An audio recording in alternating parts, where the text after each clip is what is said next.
Ako po si Melody. Lumaki ako sa puder ng aking mami at lola.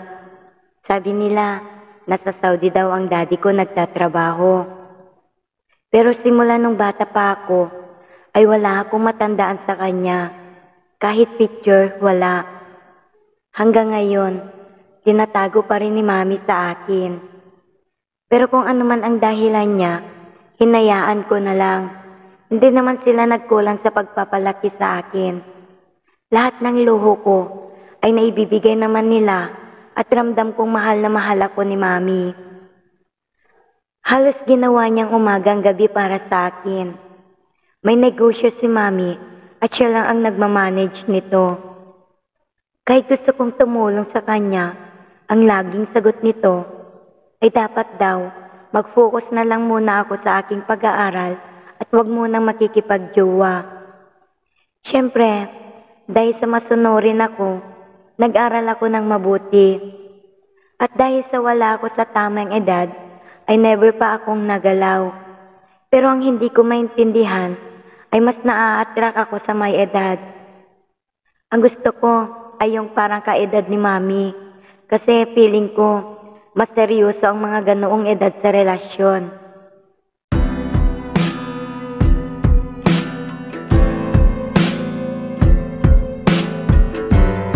Nang minsan, ay pumunta ako sa bahay ng kaklase ko at nakilala kong tito niya. Siya si Tito Eric, isang seaman at nagbabakasyon dito sa Pinas. Hindi ko maiwasan na madalas siyang tignan. Ang gwapo kasi ni Tito Eric. Matangkad at malaki ang katawan. Kaya bawat oras, lagi siyang ini-imagine kong kayakap. Hay, ang sarap mong mahalin, Tito Eric.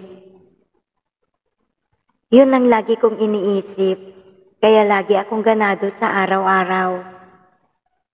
Hanggang isang araw, ay niyaya ako ng kaklase ko na mag-outing daw kami kasama ang pamilya niya. Siyempre, kasama din si Tito Eric. Madali ko naman napapayag si Mami, dahil kakilala naman namin ang pamilya ng kaklase kong si Pamela. So yun na nga, natuloy po kami sa isang resort sa Batangas. Alas 5 ng hapon kami nakarating sa resort, kaya nagluto na kami at kumain. Tapos, first time kong uminom ng alak. May dalang imported na alak si Tito Eric, at gusto ko rin naman subukan. Yes po, ganun po ako kabait, kaya never pa po ako nakatikim ng alak. Wala rin akong dalang swimsuit. Ayaw ni mami na magsuot ako ng ganon. At mas lalong hindi ko naman bet. Pero ang problema ay bawal sa pool ang naka-t-shirt. Dahil nga magkaibigan kami ni Pamela, alam na niya na ganon ang mangyayari. Kaya may dala siya para sa akin. Kumuha sila ng private pool na may 3 rooms para sa overnight namin. Yung isang room para sa parents ni Pam. 2 kami ni Pam sa isang room at yung isa ay kay Tito Eric.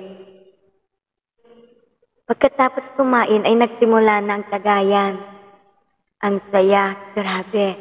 Sobrang nag-enjoy ako kasi pati parents ni Pam ay umiinom na rin. Nakakatatlong tagay pa lang ako na makaramdam ako ng pagkahilo. Ganito pala ang feeling. Tapos, hindi ko na namamalayan. Natawa na ako ng tawa na parang ang sarap tumawa. Hanggang sa niyaya na ako ni Pam na magpalit para makaligo na kami.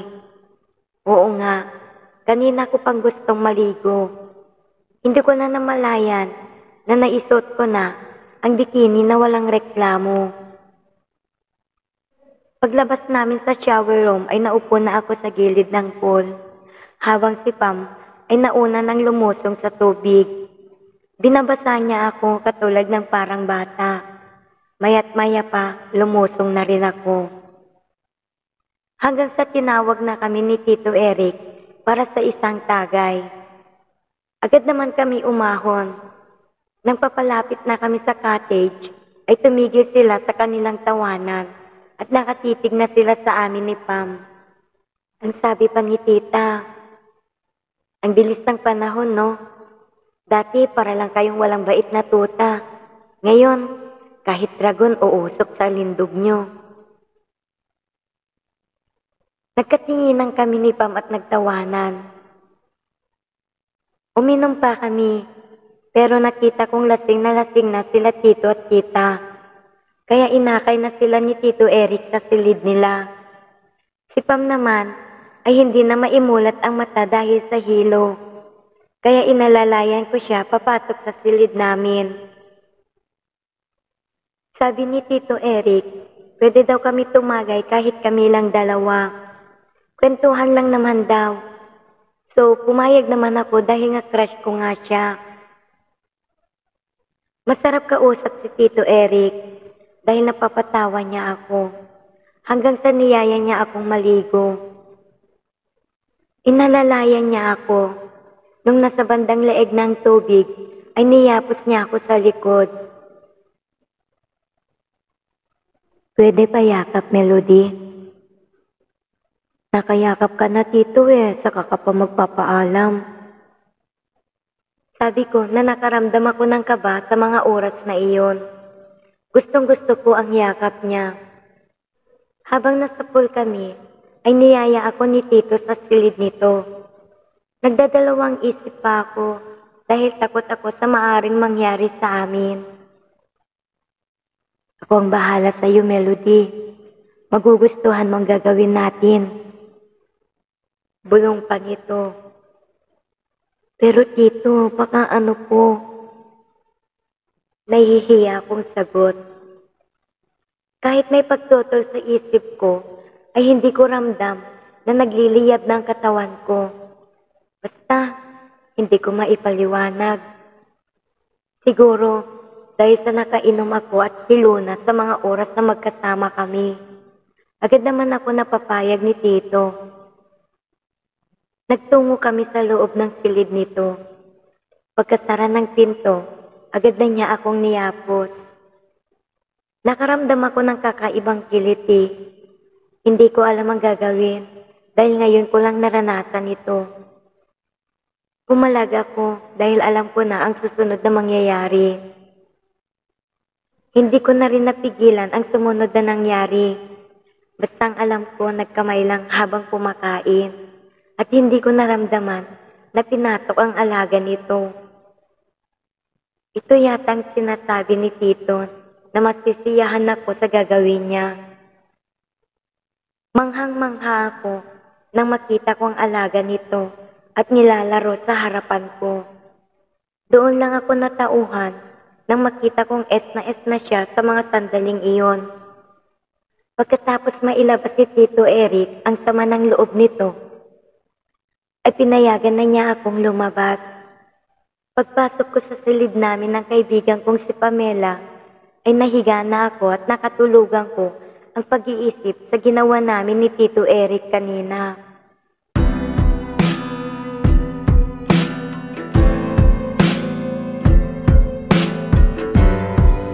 10 a.m. na akong nagising. Naliligo na sila sa pool. Nakita ko si tita at tinawag niya ako. Kaya agad naman akong lumapit. Kakain ka na, Melody. Mamayang 2 p.m. uwi na tayo. Sabi ng mama ni Pam. Nasa sasakyan na kami at pauwi na. Ang papa ni Pam ang nagmamaneho. Kami naman ay nasa likod. Nasa gitna ako nila Pam at Tito Eric. Nakatulog na si Pam at naidlip na rin ako. Ginawa kong kumot ang tuwalya ko dahil medyo malamig ang aircon ng sasakyan. Nang maramdaman ko na may humahawak na sa aking mabangong rosas, nilingon ko si Tito Eric at nakapikit lang ito. Hinayaan ko na lang siya sa gusto niyang gawin.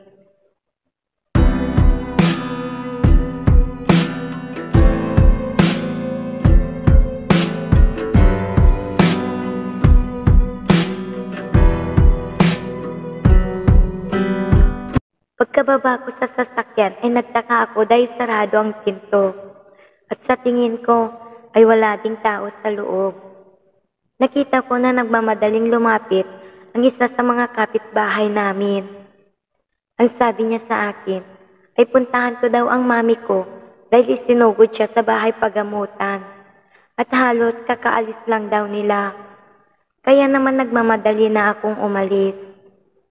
Pagdating ko doon ay nakita kong umiiyak si Lola sa labas at hinahaplos ng isang nurse ang likod nito. Lumapit ako sa kanila para alamin ang nangyari sa mami ko. Ang sabi nila, wala na daw ang mami ko. Inatake daw ito sa puso dahilan ng ikinamatay nito. Ang pagkakaalam ko ay wala itong sakit o baka ayaw lang talaga ipaalam ni mami na may nararamdaman ito na hindi maganda sa katawan.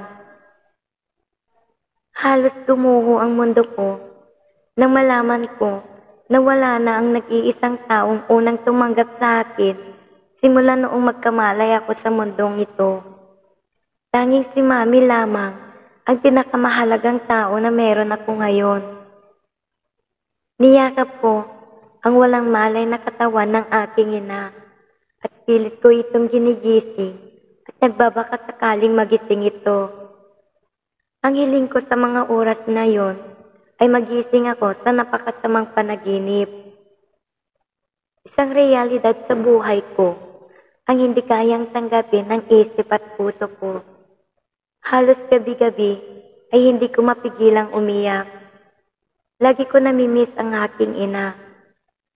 Natatakot ako na harapin ang mga pagsubok dahil sa wala na akong kakampi na labanan ang mga pagsubok sa buhay. Ganito palang pakiramdam ang mawalan ng ina. Ibinabalik ang lahat ng alaala mula nung bata pa ako at mga masasayang alaala namin ni mami.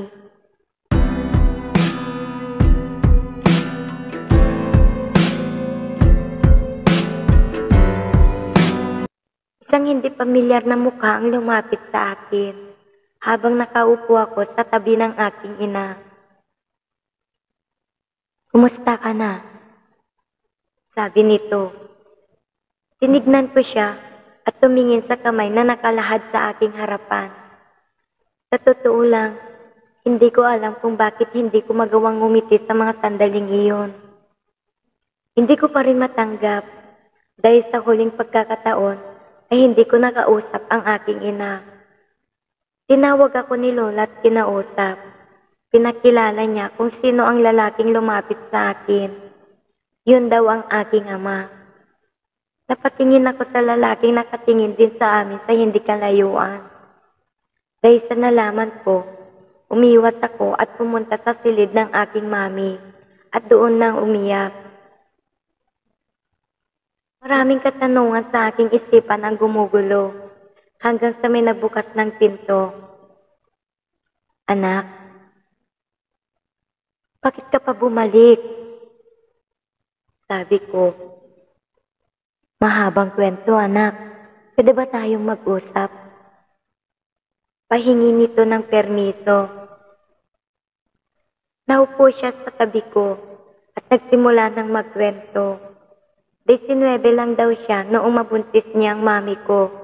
Mas matanda si mami sa kanya at nasa 25 na daw si mami noon. Natakot daw siya noon dahil hindi pa ito handa kaya iniwan niya si mami dahil sa responsibilidad. Hanggang sa nakapag-asawa na daw ito pero hindi sila kasal at hindi rin nagkaanak. Tumagal sila ng 10 taon hanggang sa magkalabuan na at nagdesisyon na mag-abroad na lang. Dumaan ng ilang taon, nawala na daw sa isip niya ang pag-aasawa. Pero may pagkakataon na hinahanap niya daw si mami. 4 na buwan daw siya dito nang malaman niya na namatay na si mami. Dahil may nakapagsabi sa kanya, isang malapit na kaibigan nila noon. Siguro tinadhana na magkita kami. Agad ko naman naintindihan ang lahat, pero masama pa rin ang loob ko sa mga nangyayari. Tahimik lang ako habang patuloy ang pagpatak ng mga luha ko.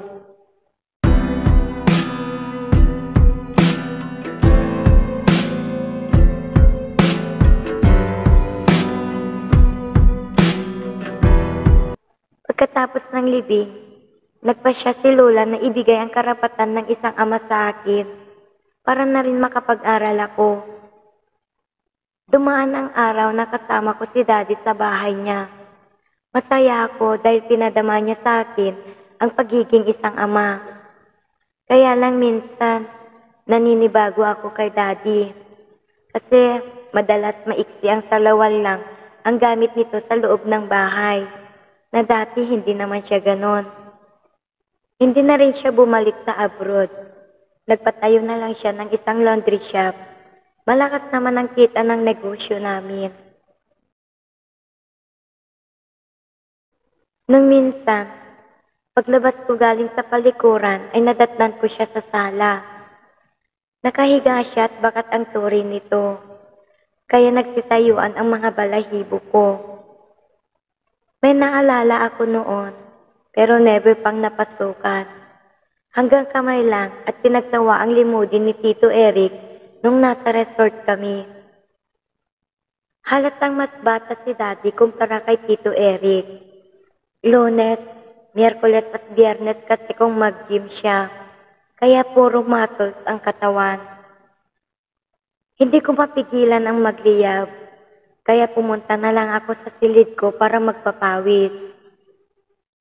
Pagkatapos noon ay natulog na ako. Bandang 6 PM ako nagising. Hinanap ko si Daddy pero mukhang wala siya sa loob ng bahay. Kaya nagluto na lang ako nang biglang tumunog ang TV ko at nakita kong tumatawag si Daddy. Hello, Dad? Anak, mauna ka nang kumain ha. Nasa bahay ako ng kaibigan ko, birthday niya ngayon. Baka kasi gabihin ako sa pag-uwi. Opo, Dad. Ingat po. I love you po.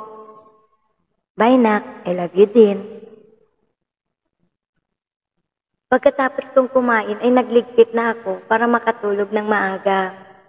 Summer na kasi, kaya buong araw akong nandito sa loob ng bahay. Minsan, pumupunta din ako sa shop para dalawin ang negosyo namin. Habang nakahiga, naalala ko na naman si Mami. Namimiss ko na siya. Napaluha ako hanggang sa nawalan na ako ng malay at nakatulog.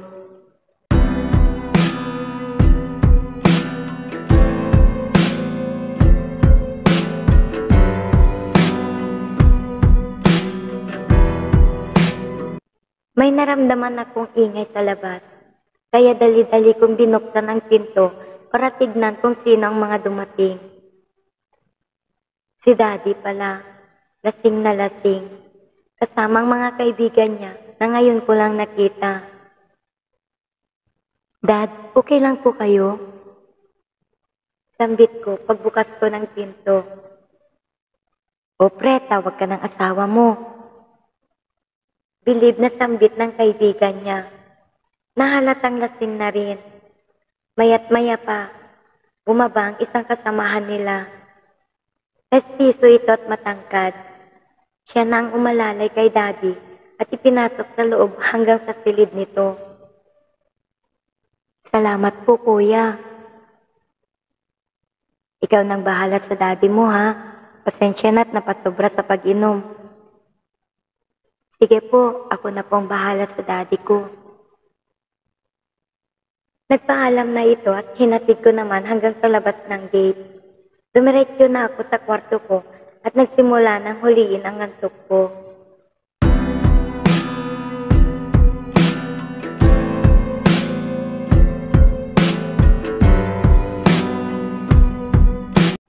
Nang maramdaman ni Melody na may nagbukas ng pinto ng silid nito, naisip niya na si Daddy niya lang iyon.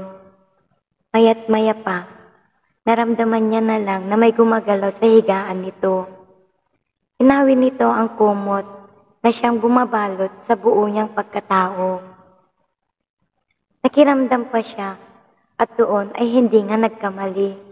Dahil sa espiritu ng inumin ay hindi na nito alam ang ginagawa. Naglalakbay na ang isang kamay nito at ramdam ni Melody na unti-unti na siyang nagliliyab. Ibang-iba ang nararamdaman ni Melody sa mga halik na ibinibigay sa kanya ng ama.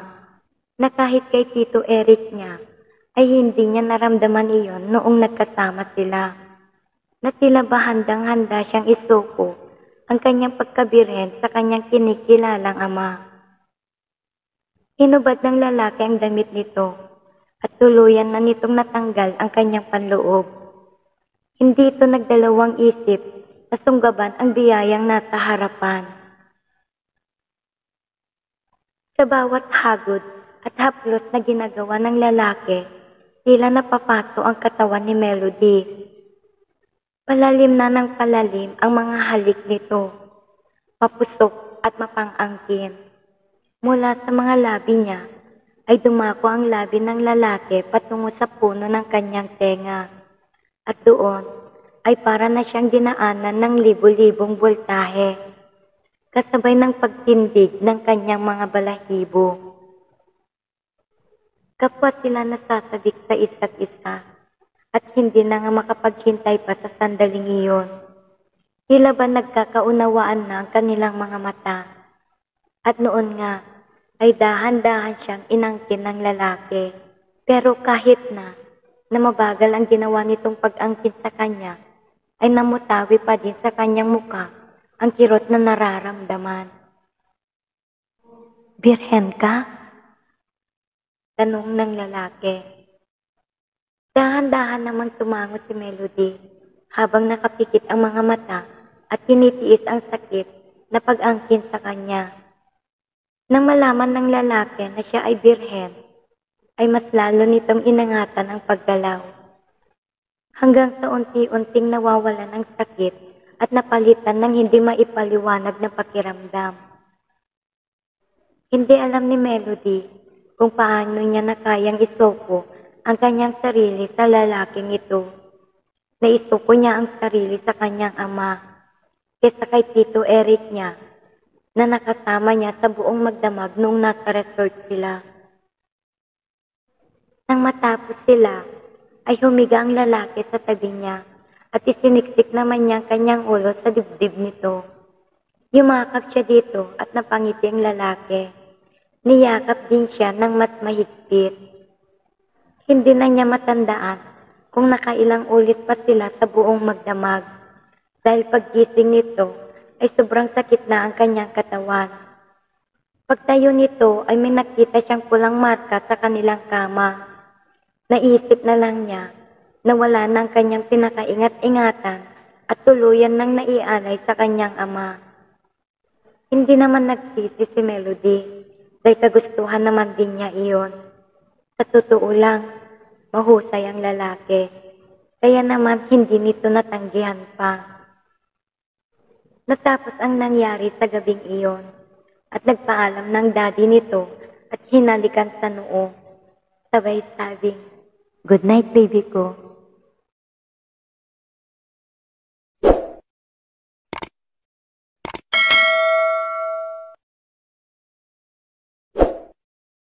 Kinabukasan, parang walang nangyari. Nagtataka ako kasi parang walang maalala si daddy. Pagkatapos namin kumain ay umakyat na ako sa silid ko at si daddy naman ay pumunta sa shop. Alam kong gabi na naman ang uwi. Nasa silid na ako nang may narinig akong nag-doorbell. Kaya agad naman akong bumaba at titignan kung sino iyon. Paglabas ko, nakita ko kaagad ang isang pamilyar na mukha, ang gwapong driver na naghatid kay daddy kagabi. "Bakit po, kuya?" "Hi, itatanong ko lang kung andyan bang daddy mo." "Wala po eh. Pasok po kayo, kuya." Nasa 30 na siguro ang edad dahil hindi sila nagkakalayo ng itsura ni daddy.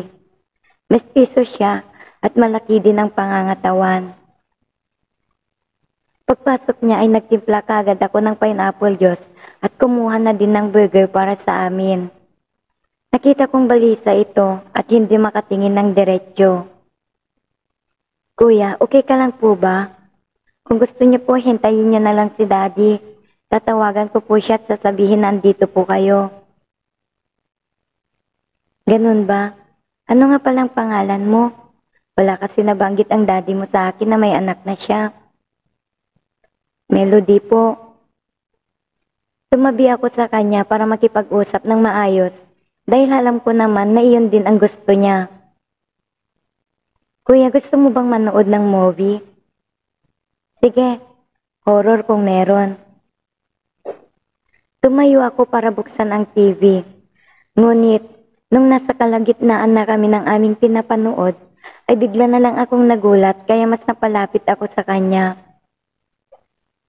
Isang malakas na hiyaw ko pa ay tuluyan na akong napasubsob sa tagiliran niya. Magkalapit ang mukha namin.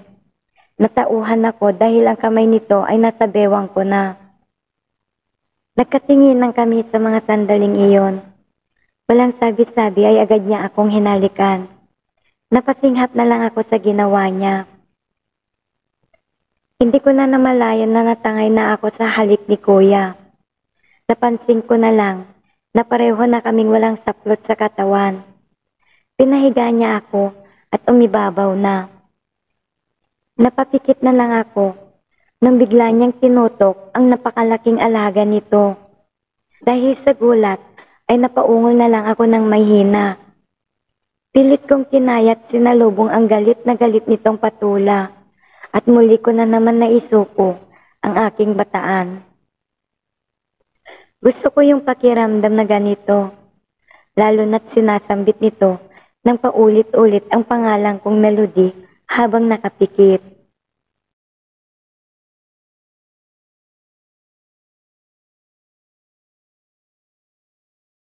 Bandang alas 5 na ng hapon nang dumating si Daddy. Hi Dad, sambit ko. Maya't maya pa ay nagpaalam na ako para makapagpahinga. Kaya agad na ako nagpunta sa silid ko.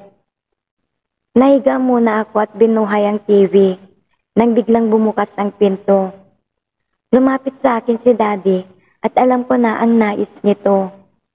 Mukhang hindi ko na siya mapipigilan sa ginagawa niya. Daddy, kakain muna tayo.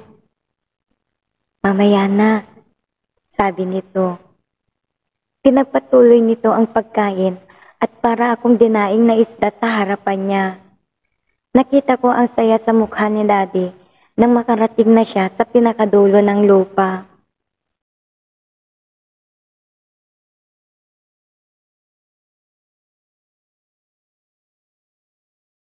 Kinabukasan ay dinala ako ni Daddy sa isang doktor para daw sa proteksyon ko.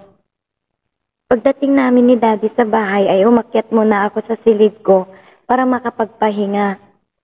Plano kasi ni Daddy na mag-mall kami para hindi naman ako mainip dito sa bahay.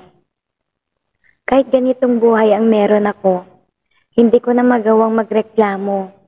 Lahat ng nais ko ay naibibigay naman lahat ni Daddy. Tuloy-tuloy din ang pag-aaral ko. Siguro, iyon na lang ang dapat kong isipin. Ang makapagtapos sa aking pag-aaral at makapagsarili na. Hindi ko alam. Ayaw ko din ng ganito. Kung hindi ko pa alam ang totoo, ay ayaw ko talagang makisama sa taong ito. Pagkatapos namin mag-mall ay excited na akong isuot ang mga pinamili namin. Lalo na ang dress na mahaba. Nais ko sana napuntahan si Lola para yayain itong magsimba. Wow, baby girl. Ang ganda mo naman at bagay na bagay sa'yo yan. Sabi ni Daddy. Opo, Dad. Gusto ko po sana puntahan si Lola para samahan siyang magsimba. Pinaikot ako nito. Kitang-kita sa mga mata nito ang paghanga. Ay, teka Dad, isusukat ko din yung isa. Sabi ko pa. Mamaya na baby, halika muna dito. Ano po yun, Dad? May kinuha siyang maliit na kahon mula sa bulsa nito at inilabas ang isang kwentas at ikinabit nito sa aking leeg. Bago na naman magsimula ang mga ganap, ay niyaya ko na siyang magluto para sa hapunan namin. Habang kumakain kami ay nagsimula na akong maghayag ng nais ko. Dad, gusto ko sanang gugulin ang Sabado at Linggo ko sa bahay ni Lola para naman makasama ko siya. Napatingin si Daddy sa akin at tumango naman. Udyat ng pagsang-ayon nito. Isang araw ay may isang hindi inaasahang bisita. Pamangkin ni Daddy. Siya si Tito Alfred. At ang tingin ko, nasa 23 na ito. Mestizo, matipuno, at nasa 5'9" ang height. Dahil sa kakapasa pa lang nito sa kursong BS Criminology, ay halatang bagitong pulis pa lang ito. Pinakilala sa akin ni Daddy. Anak, siya nga pala si Tito Alfred mo. Dito muna siya sa atin titira ha. Baguhan pa lang kasi siya sa trabaho niya kaya nag-a-adjust pa lang dito sa lugar natin. Hi Tito Alfred, welcome po. Nakabihis na ako patungo sa school dahil may pasok na. Sabay halik sa pisngi ni Daddy at Tito. Dad, mauna na po ako. Bye po. Kaya iniwan ko na sila. Habang nasa school ay masaya kong hinarap ang mga pagsubok na gawain. At yung isang bagay pa na gusto ko ay ang taong nagpapadala ng sulat sa akin. May kung sino na lang ang nag-aabot ng sulat. Tapos may mga nakasulat na tungkol sa nararamdaman nito. Nakaka-excite lang kasi tuwing papasok ako sa school ay may ganito sa upuan ko. Pero kahit na ipagtanong ko, ay wala akong napapala para malaman kung sino ang secret admirer ko.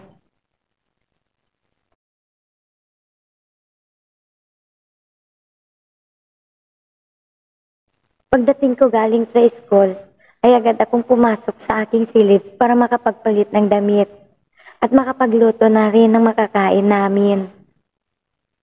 Habang nagluluto ako ay may nagsalita sa likod ko. Mukhang masarap yung niluluto mo ah. Ay naku, mas masarap pa ako dito no. Ay, Tito, maupo ka na po at kakain na po tayo. Tatapusin ko lang po ito ah. Saglit na lang po. Maaga pa naman Melody, 6 PM pa lang. Mamaya na 8 PM, sanay kasi akong kumain ng medyo gabi. Ah, okay po. Nakita kong nasa hinaharap po ang mga tingin nito. Sige po Tito, punta muna ako sa silid ko. Tawagin niyo na lang po ako kapag kakain na tayo. Bandang 8 PM nang may kumatok sa pinto ng silid ko. Bakit po Tito? Tara, kakain na tayo. Sige po. Kaya sabay na kami bumaba at sabay kaming kumain. Pagkatapos namin kumain ay nagligpit na ako ng pinagkainan namin. Ay, turong malaki. Sigaw ko sa gulat. Dahil nahulog ang takip ng kaserola sa likod ko. Nang tignan ko ay tawa na ng tawa si Tito. Asan yung turong malaki? Tito naman eh, aatakihin ako sa puso. Nang biglang bumukas ang pinto at nakita ko si Daddy na pumasok. Hi Dad, good evening po. Hello baby girl. Sabay halik sa pisngi ko. Gandang gabi.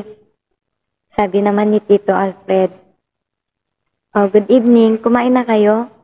Tanong ni Daddy. Yap, tapos na. Sabi naman ni Tito. Good. Tara, may alak pa ako dyan. Agad naman pumayag si Tito at pumesto na sila sa sala. Dad, aakyat na po ako. Pamamaalam ko. Sandali. Baka gusto mo makijoin muna sa amin kahit konti lang. Sabi naman ni Tito. May pasok po ako bukas Tito eh. Sabi ko dito, kaya umakyat na ako sa silid ko at nakiramdam sa mga ito.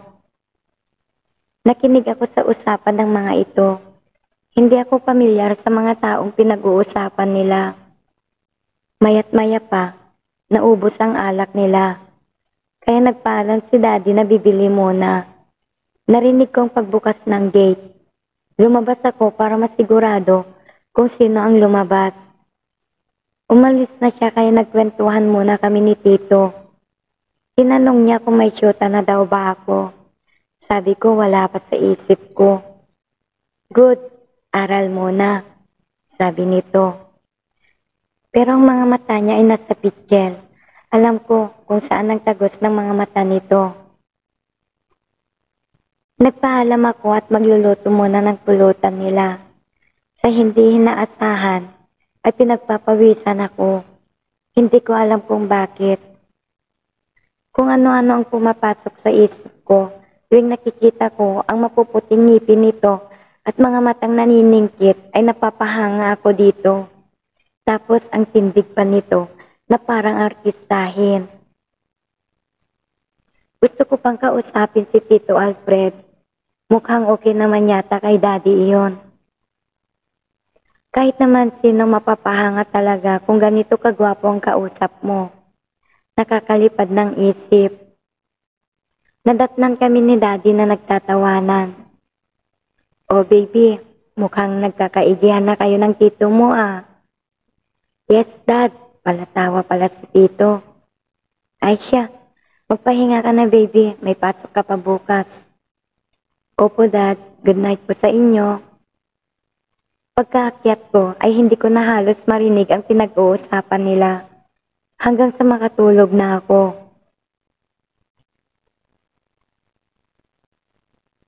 Nagising na lang ako nang may kumakatok sa pinto. Kahit inaantok pa ako ay pinagbuksan ko na lang.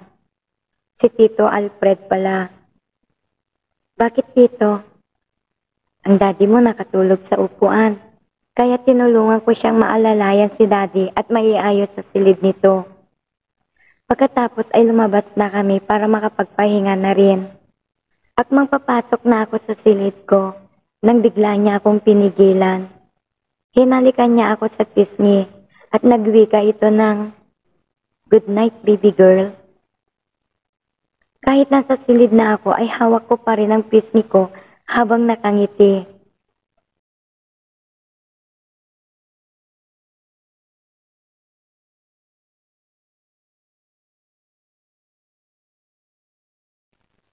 Kinabukasan ay may patok na naman ako at yung secret admirer ko ay nagpadala na naman ng sulat.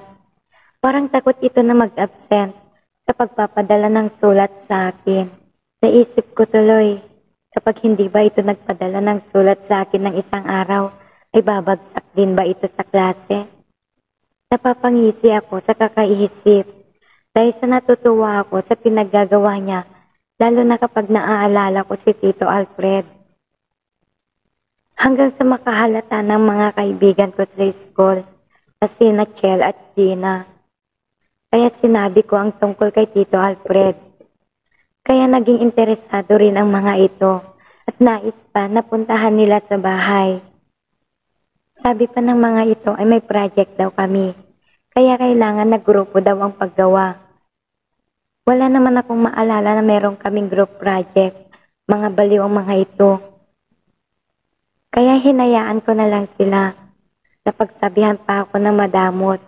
Gusto lang naman daw nila makita at mapatunayan kung totoo ba ang sinasabi kong gwapo ang tito ko.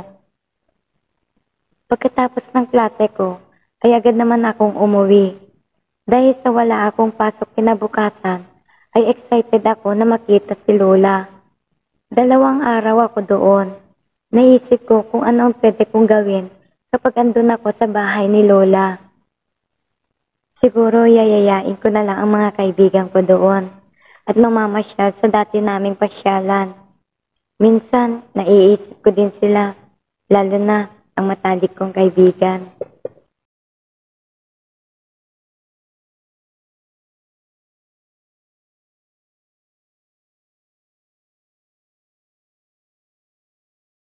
Kinabukasan ay hinatid ako ni Daddy sa bahay ni Lola. Nakita ko ang sobrang saya sa mukha nito. Nasa bandang QC pa ang lugar ni Lola kung saan din ako lumaki. Nag-usap lang saglit sila Daddy at Lola tapos nagpaalam din itong umalis. Pagkatapos nun ay tinulungan ko na si Lola na magluto. Habang nagluluto ay nag-uusap kami ni Lola. Kinumusta ako nito. ang buhay ko sa puder ng aking kinikilalang ama. Hanggang napunta sa seryoso ang usapan na yon. Alam kong seryoso na si Lola sa aming madamdaming usapan. Mel, apo, unahin mong pag-aaral mo. Kung sa bandang huli ay magkaalaman na, ay kaya mo nang mamuhay ng maayos. Kahit wala nang tulong sa kinikilala mong ama. Opo, Lola. Kahit ano ang kinahihinat na ng buhay ko sa poder ni Dati, ay kinakaya ko. Gusto ko lang makapagtapos ng aking pag-aaral at maging isang ganap na doktor. Dahil iyon po ang pangarap namin ni Mami noon. Aabutin ko po yun, Lola. Pinapangako ko po sa inyo ni Mami. Kaya lahat ginagawa ko po para matupad lahat ng mga pangarap ko. At alam kong si Daddy lang ang makakatupad ng lahat ng mga yon. Sabihin na natin na hindi talaga siya ang tunay kong ama. Inamin na ni Mami lahat sa akin noon. Simula pa nito, may isang tao na patay ito sa kanya. Kaso mas bata ito. Si Mami noon ay may maganda ng trabaho. Nagkaproblema sila ng dati niyang nobyo na siyang tunay kong ama. Na ngayon ay may sarili na siyang pamilya at hindi ko na alam kung nasaan na siya ngayon. Hindi alam ni Mami kung paano ito sasabihin sa dating nobyo na buntis ito. 3 linggo na silang hiwalay. Tinanggap ni Mami ang bagong nanliligaw sa kanya. At ngayon ay siya nang kinikilala kong ama. Ngunit noong nalaman na buntis si Mami, ay pati ito ay nilayasan din niya. Tanging si Mami lamang ang nakakaalam kung sino talaga ang tunay kong ama. Magulo noong una, pero dahil sa kupyang-kupya ko ang mukha ng ama ko, ay hindi na ako nagdalawang isip pa na tanggapin ang tunay kong ama at hindi yung kinikilala kong ama ngayon. Napag-usapan din namin ni Lola na hayaan na lamang lahat at unahin na lang ang pag-aaral ko para makamit ang aking mga pangarap. Kaya ko pinapayagan ang lahat na kung ano man ang meron sa amin ng aking huwad na ama. Kailangan kong magpakatatag sa lahat ng pagsubok ng buhay. Alam kong ako ang aangat sa bandang huli. Ayaw kong makaramdam ng pagmamahal sa kahit na sinong lalaki. Ayaw kong maudlot ang plano kong makapagtapos ng pag-aaral. Naniniwala ko na ang mga lalaki ay madami pang darating at makakahanap ako ng para sa akin kapag nakapagtapos ako. Kahit pang kapalit ay ang aking mismong sarili.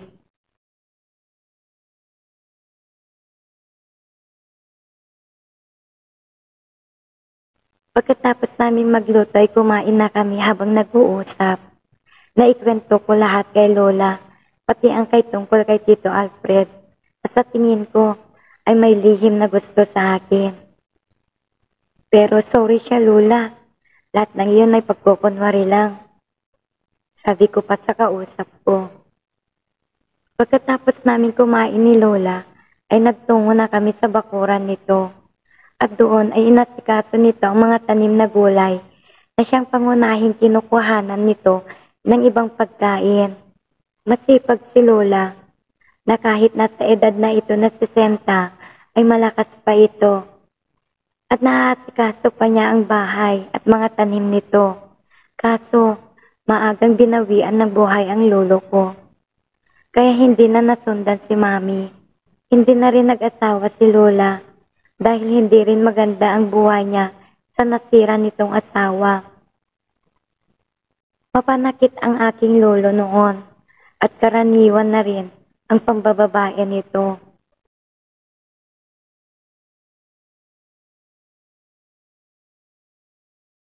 Maya't maya pa ay may pumasok sa bakuran.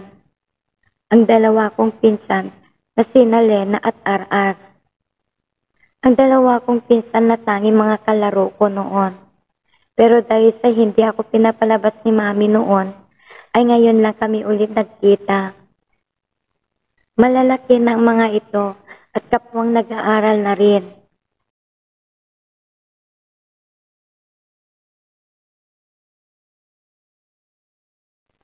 Bumili ako ng makakain namin habang naglalakad.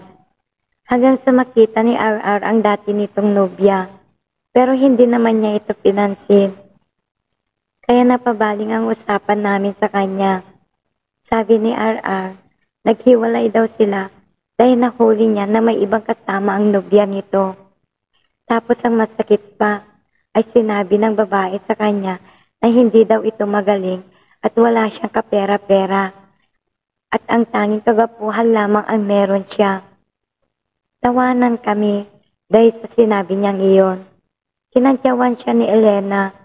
Sabay sabing, more practice pa, insan. Tawa kami ng tawa noon at kinukot siya si RR. Tapos si Elena naman ang siyang binalingan ni RR. At ang sabi, kung bakit kasi ayaw pa nitong makipagnobyo para may inspirasyon din ito at maranasan ang masaktan at ipagpalit. Tawa lang ng tawa si Elena at sumagot, bakit? Kailangan ba ng nobyo para magkaroon ng inspirasyon? Hayaan mo maglaway ang mga lalaking yan. Bahala sila. Sa totoo lang, may mga itsura ang mga pinsan ko. Siguro lahi namin matatangkad. Si Elena nga ay laging kinukuha na Reyna Elena sa lugar namin. Dahil sa maladyusan nitong personalidad, lalo na kapag inayosan ito. Yun nga lang, ayaw nito magkaroon ng nobyo at nais maging pulis palang araw. Pagkatapos namin mamasyal ay nag-usap-usap kami na doon sila matutulog sa bahay ni Lola. Dahil nga 2 araw lamang ako, ay sinulit na namin ang pagkakataon na iyon. Kaya pagkatapos namin kumain, ay nagayak na kaming matulog. Pinagitnaan namin si RR dahil gusto muna namin kulitin ito. Nakikipagkulitan din naman ito sa amin, kaya lagi namin siyang nababatukan. Maya't maya pa ay napunta sa seryosong usapan ng aming kulitan. Kasi napunta sa akin ang pag-uusap naming iyon. Tinatanong nila kung kumusta ang buhay ko sa piling ng aking ama at ano ang piling ng walang ina. Kasi hindi daw nila lubos maisip kung paano mabuhay na walang ina sa tabi nila. Para sa akin, tanggap ko na wala si mami. Wala na din naman akong magagawa. Kaya kailangan nakayanin ko sa tulong ng aking ama. Tuwing nasasambit kong katagang ama, ay parang lalabas sa ilong ko ang salitang iyon. Maya't maya pa, nakatulog na kami.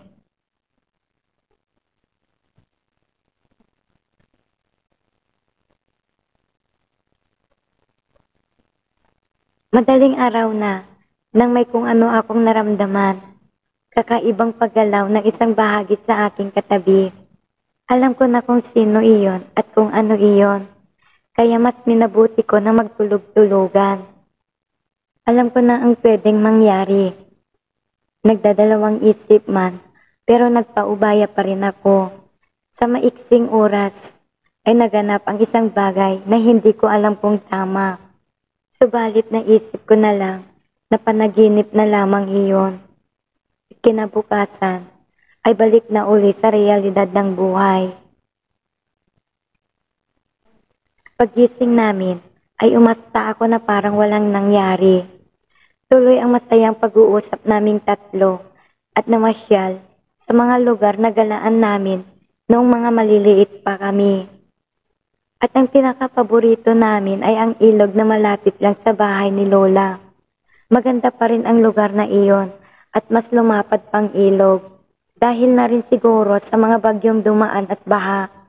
Pero may mga ginawang kubo ang mga tao doon para may masilungan ang mga nais maligo sa lugar na iyon. Napag-usapan naming tatlo na babalik kami mamayang gabi. Naisip ko na mukhang masaya nga iyon.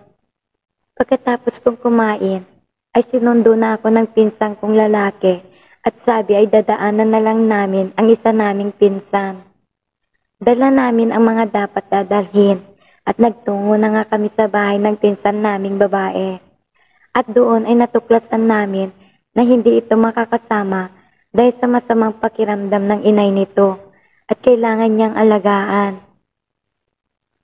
Nanghihinayang man ay nagsalitang pinsan kong lalaki na pwede naman daw na kami na lang dalawa. May kakaibang ideyang nasa isip ko, subalit parang ayaw ko din dahil alam ko naman ang mangyayari.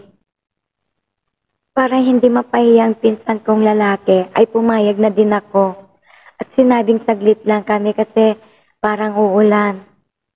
Mabilis kami nakarating sa ilog at may kubo doon na may maayos na upuan.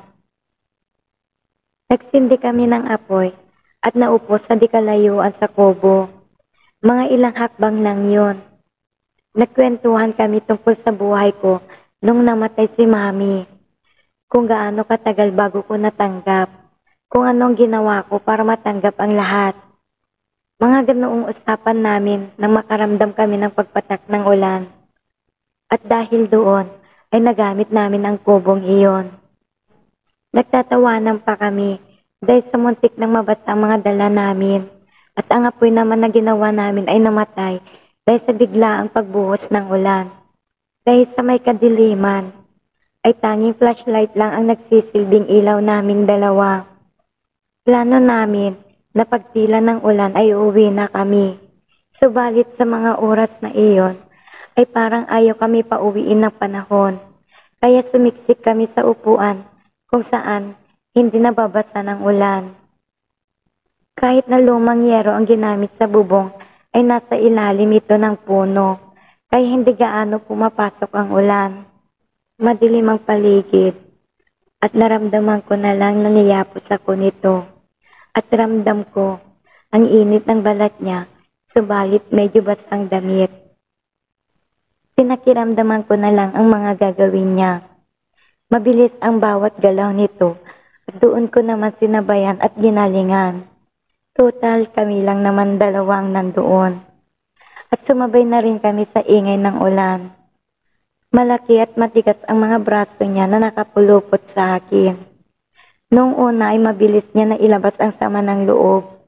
Subalit sa pangalawang pagkakataon, bumilib ako dahil sa tagal niyang gumalaw at sa halatang malakas pang pangangatawan para tumagal ang bayuhan na iyon. Nakakapanabik ang oras na iyon. Dahil sa edad niya siguro ay malakas pa talaga siya. Hindi gaya ng mga nakasama ko na kailangan pang gamot o pang tumagal. Subalit si Insan, hahawakan mo lang ay lumalaban na naman. Kahit kakatapos lang. Gamit ng aking mga kamay ay mabilis uli itong nabuhay. Hindi ko mabilang ang oras kung nakailang round kami sa oras na iyon. Natagpuan na lang namin ang aming sarili na palihim na nagkikita sa tabi ng ilog at doon ay kinakain ang mga dala naming pagkain. Mapusok kaming pareho kaya hindi maiwasan na may mangyari sa amin.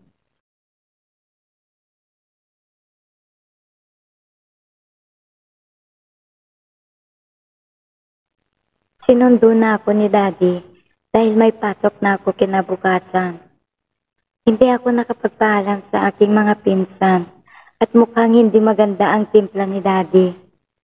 Nagmamadali ito, kaya wala pang isang oras ay nakabiyahe na kami pauwi sa bahay. Pagkarating namin ay nagpahinga na ako. Maya't maya pa ay kinausap ako ni Daddy. Kailangan daw niya akong iwan sa lola ko dahil babalik na daw ito sa ibang bansa. Pinapaayos niya ang mga gamit ko at mga dapat asikasuhin para makalipat ako ng school. Huwag na daw ako mag-alala sa mga gastusin hanggang sa makapagtapos ako dahil tuloy pa rin ang suporta nito sa akin. Tumango na lang ako at pumayag sa nais ni Daddy. Pinagbili ni Daddy ang bahay namin at ibinigay ng buo sa akin ang pera para sa aking pag-aaral. At nangyari nga ang mga plano ni Daddy. Lumipat ako sa lola ko at pinagpatuloy ang patagong relasyon namin ng ating pinsan. At noong nakapagtapos na ako, ay napagdesisyonan ko na mag-abroad. At sa kabutihang palad ay dito na ako nakapag-asawa at kasama ko ang aking pamilya. Nalaman kong nag-asawa muli si Daddy at masaya na din ito sa bago nitong pamilya. Napag-alaman ko na din na malapit ng ikasal si Pinsan. Nabuntis niya nang wala sa oras ang isang babae na nakasama niya lang ng isang gabi. Walang nagawa kundi panagutan ang ginawa nito dahil tinatakot na siya ng pamilya ng babae. Hanggang dito na lang po ang aking istorya. Sana po ay nag-enjoy kayo sa kakaibang nakaraan ko. Maraming salamat po sa pagsubaybay.